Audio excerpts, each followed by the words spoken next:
Hi, I'm Dave Young. I want to share something with you that's very special to me. To do it, I want to tell you right away, go to the KC Bass Fest website and find the PDF there that I have left. I have analyzed the Prelude to the Suite Number 4 of Bach and put it there so we can all look at it together. So while I'm talking, go to the website and see if you can find that music and call it up. And while some of us do that, I want to tell you why I did this. I took a theory course this year to kind of refresh myself about what makes some of the music we revere so great. And of course, Bach comes to mind right away. And it came to me that the Bach Suite 4 Prelude is a perfect candidate for this because it is actually not that complex compared to what happens later, but it is terribly interesting, and Bach is very sure what he's doing, and he's in fact doing things harmonically that I thought were not common until much later. And here Bach, well, I want to share this with you. I'm hoping you have that music in front of you. I want to take off together. Bach is going to lead us by the hand, and sometimes we're going to go into the woods, and only he will know the way, but believe me, he knows the way. Let's talk about, let's go with him, let's talk about the world, the harmony world that he inhabits. Here is the beginning of the piece.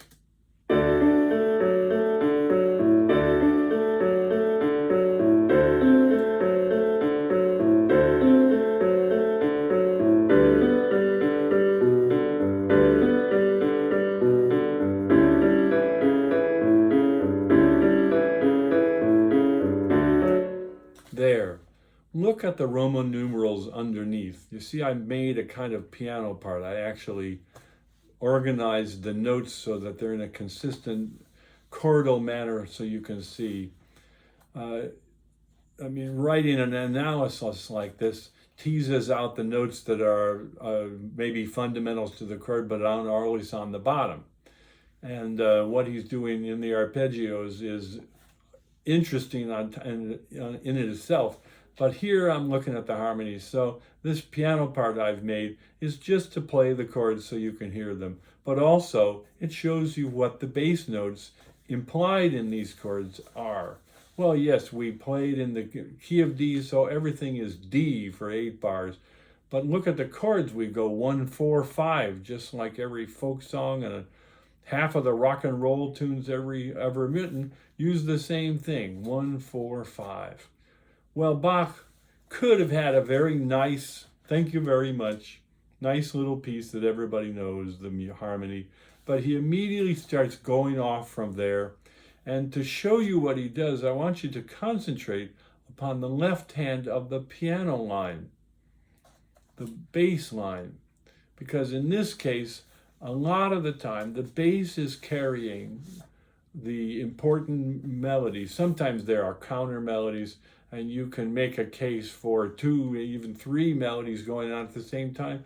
But for this purpose, I want to concentrate on what the left hand, what the implied bass is doing.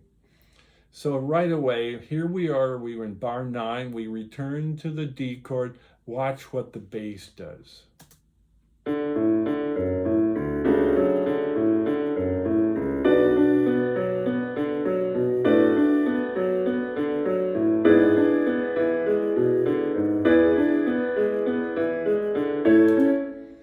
So, well, we went to an A chord. That's certainly not G, but also he did it by adding a G sharp, which pushes us like a dominant to a new tonic. Okay, that's very common in that era, and we know the sound of that.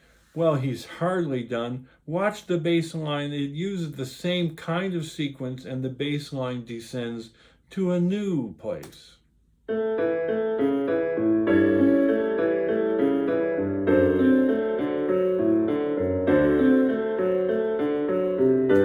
Yeah, he goes to a G chord. Now, this could be the key of G. He could stay there, or he could keep sequences. Well, Watch, of course he keeps the bass line descending again.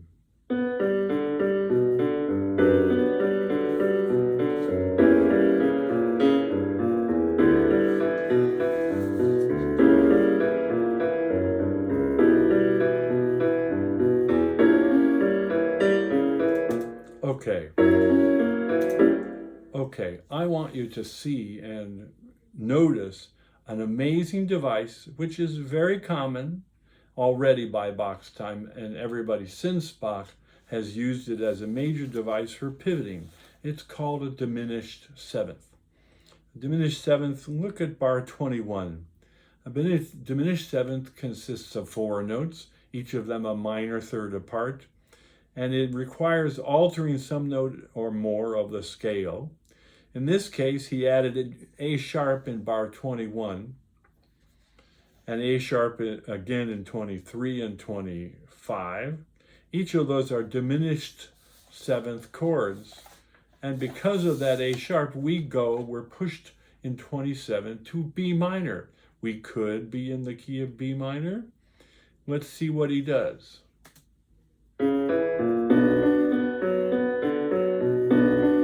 Look at this. He adds D sharp, and he goes down in the bass line.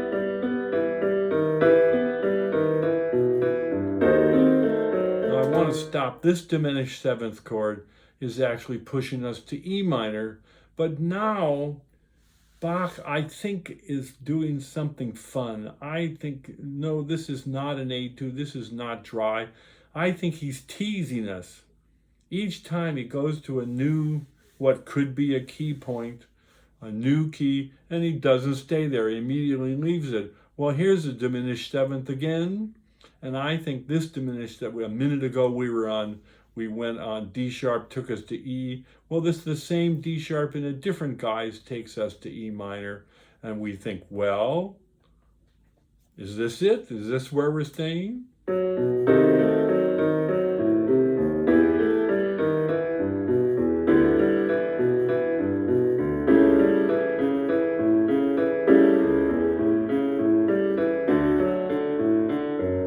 Yeah, well, that's a D chord.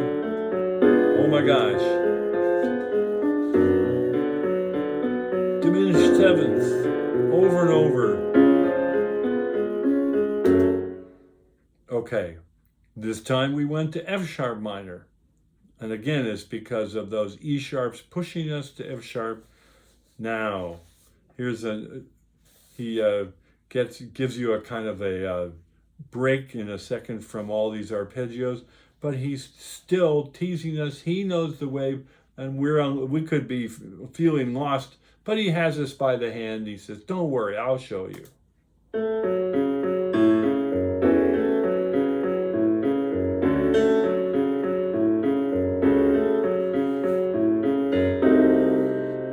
Diminished seventh.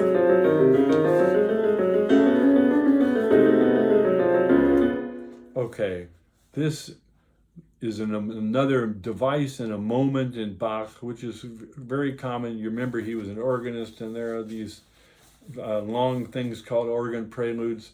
They are often improvised. The idea here is right in the music. Look ahead of where we are. We're right now in bar 52. And look, C sharp, C sharp, C sharp, all the way to 61. All of these bars, with one exception temporarily, all are based with a C sharp foundation. This is called a pedal tone. And all the improvisatory sound above it and those scales coming up, all is to set up a pedal, which is a tension moment, and finally it gives way and arrives at 62 to F sharp minor.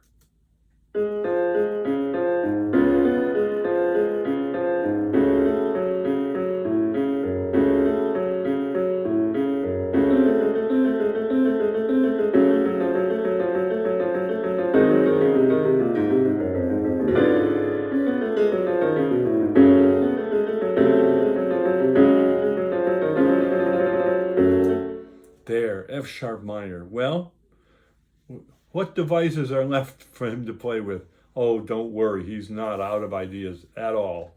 Now, we've seen so many descending bass lines. It feels, I think, just right. We've had enough. And Bach says, oh, don't you worry. We're going to now go up. In a second, you're going to see the bass line start rising.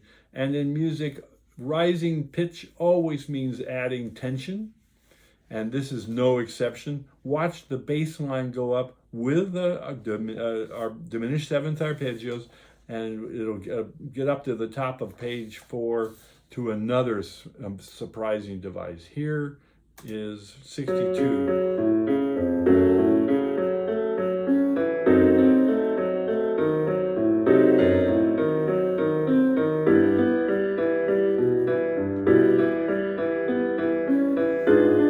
G sharp. Here is 71.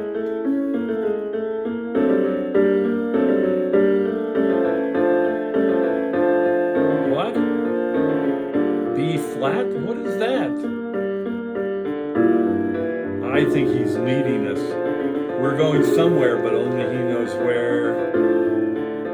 And there is an amazing device, which is extremely common and so cool how he uses it. This is a D minor chord, but it's got an A on the bottom. It's called a 1-6-4 position, and it sets up a resolution, but we're not sure where. It just is going somewhere nearby. It's not the resolution. Well, what it does is it sets up an amazing moment, an explosion of musical meaning in bar 80. Look at the notes: E flat, G, B flat. What is an E flat chord doing in the key of D or anything near the key of D? This is a device called a Neapolitan sixth, which you'll come across in your studies. It's a very common device. Later, I thought it wasn't common until 50 years later. Here, what do I know? Here's Bach demonstrating. He knew exactly what he's doing. I think to the ears of his time, this is really an explosion, but he really uses it perfectly and with great skill. He makes the biggest tension, which allows for the greatest resolution. And in 82, you'll see we're back in the key of D. E flat. 5, 1 in the key of D. And the end of the piece is like, we're out of the woods and you can see home in the distance. We're right there with a little flourish in 88 and an improvised sounding moment. We come down the scale and it's like we're home.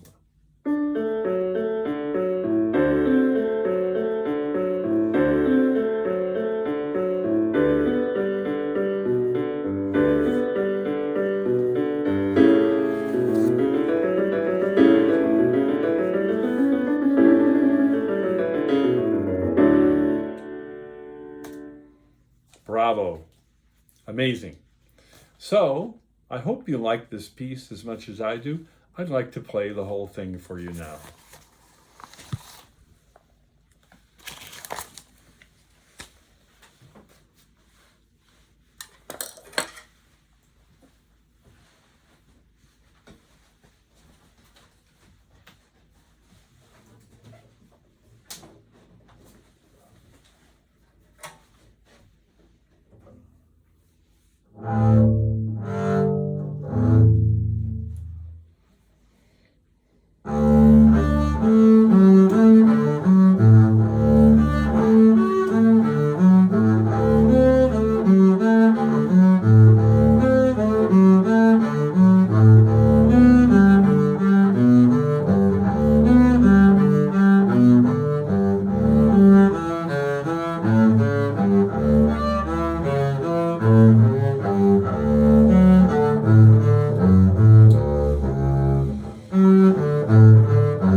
Thank you.